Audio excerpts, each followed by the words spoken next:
Welcome back to the channel. Don't forget to like, share, and subscribe my channel.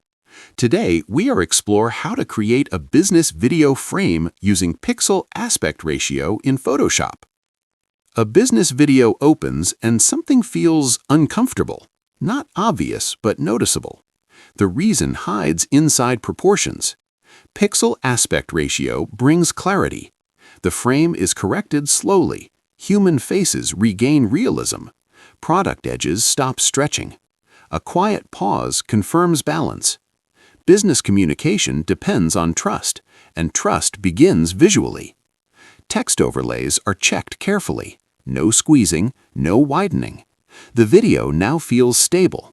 This correction protects